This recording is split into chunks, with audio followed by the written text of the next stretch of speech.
আরে বাবা, তোমাকে এখানে কে বসিয়ে রেখেছে? আমি বলেছিলাম না তোমাকে আমি সত্যি সত্যি একদিন তোমাকে ছেড়ে চলে যাব। এই দেখো, আজকে আমি আমার বয়ফ্রেন্ডের সাথে বিয়ে করেছি। এবার তুমি তোমার এই বাচ্চার সাথে সারা জীবন কাটাও। এই অগোছালো সংসারটা তুমি একাই সামলাও, আমি আর সামলাবো না। এই ছেলেটা কে? আর তুমি এসব কি বলছো?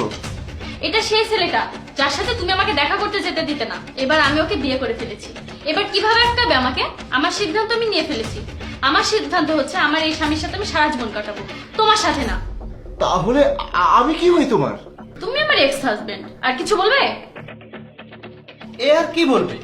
আজকে ও যেই জায়গায় দাঁড়িয়ে আছে সেই জায়গায় কয়েকদিন আগে আমি দাঁড়িয়েছিলাম। আমার কাছে তখন কোনো অধিকার ছিল না। তুই তুই একে আটকাতি না, আমার সঙ্গে দেখা করতে যেতে দিতি না।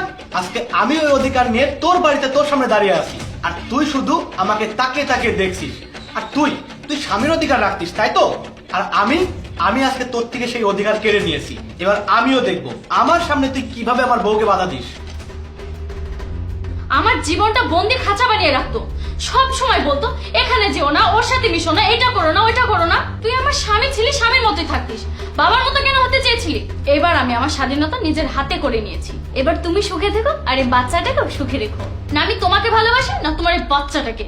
তোমাদের দুজনের মুখ আজকের পর থেকে আমি দেখতে চাই না। আমাকে যে ভালোবাসে আর আমি যাকে ভালোবাসি সে আমার পাশে দাঁড়িয়ে আছে। আমি আমার জীবনের শেষ নিঃশ্বাস পর্যন্ত তার হাত ধরেই থাকবো। আমি এতক্ষণ এখানে এসব বলার জন্য দাঁড়িয়েছিলাম। তাহলে এখন আমি আসি। তুমি এখনো বোকা আছো। আস্তে আস্তে তুমি সবই বুঝতে পারবে। আমি কখনোই ভাবতে পারিনি যে তুমি আমাকে আর আমার সন্তানকে ছেড়ে অন্য একটা ছেলেকে বিয়ে করে নেবে। তুমি আমার সামনে অন্য একটা পরপুরুষকে নিয়ে এসে বলছো যে তুমি তাকে বিয়ে করেছো আর সারা জীবন তুমি তার সাথে থাকবে। এর চেয়ে দুঃখের বিষয় আর কি হতে পারে? তুমি যখন অন্য ছেলেকে বিয়ে করবে তাহলে আমার সাথে বিয়ে করেছিলে কেন? এই সন্তানকে জন্ম দিয়েছিলে কেন? তুমি তোমার নিজের জীবনের সাথে সাথে আমার এবং আমার সন্তানের জীবনটাও নষ্ট করছো। তুমি একবারও আমাদের সন্তানের কথাটা ভাবলে না? আরে একজন মা তো তার সন্তানকে লালন পালন করে, আর পুরুষ মানুষ বাইরে কাজ করে, তার কিভাবে সংসার সামলাবে? তোমার মা বাবা কি কখনো তোমাকে কোনো শিক্ষা দেয়নি নাকি? আমি এতদিন ধরে ভাবতাম যে তুমি কোনো এক সময় শুধরে যাবে, কিন্তু তুমি যে এরকম একটা কাজ করবে সেটা আমি কখনোই ভাবতে পারিনি।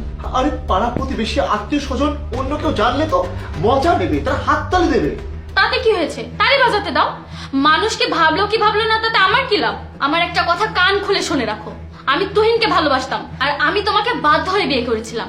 এইটা আমি তোমাকে অনেক আগেও বলেছি। তারপরেও তুমি বলেছিলে বলে এই বাচ্চাটাকে জন্ম দিয়েছিলাম। আর বাকি রইল আমার ভালোবাসার কথা। তোমার সাথে বিয়ে হওয়ার অনেক আগে আমি আমার ভালোবাসার কথা আমার পরিবারকে বলেছিলাম। তখনও বেকার ছিল, তাই আমার ফ্যামিলি ওকে পছন্দ করতো না।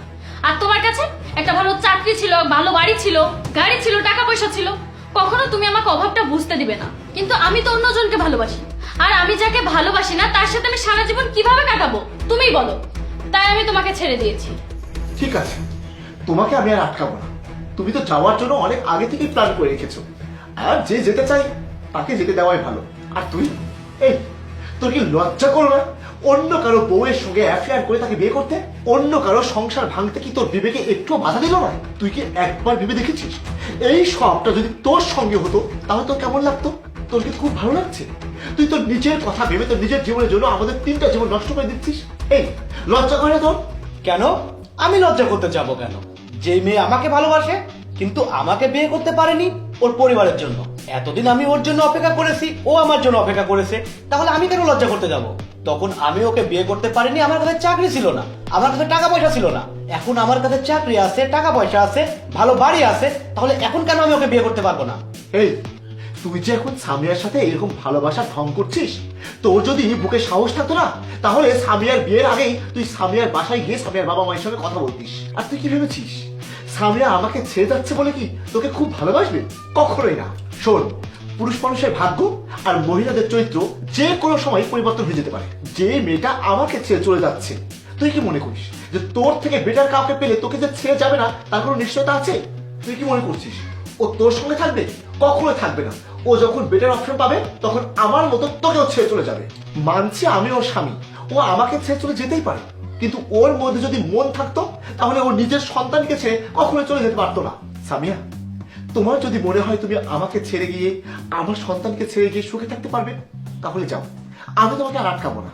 তবে আমার একটা কথা শুনে রেখো, দ্বিতীয়বার আর কখনো এই দরজার দিকে ফিরেও তাকাবে না। হ্যাঁ মা, তুমি চলে যাও। তুমিও মনে করবে আমি তোমার সন্তান না। ঠিক আছে, আমি সারা জীবনের জন্য চলে যাচ্ছি। আমি কখনো আর তোমাদের কাছে ফিরে আসতে চাইবো না। বেডরুমে বিছানার উপরে ডিভোর্স পেপারের কাগজটা সাইন করে রেখেছি, তুমিও করে দিও। চলো আমরা যাই।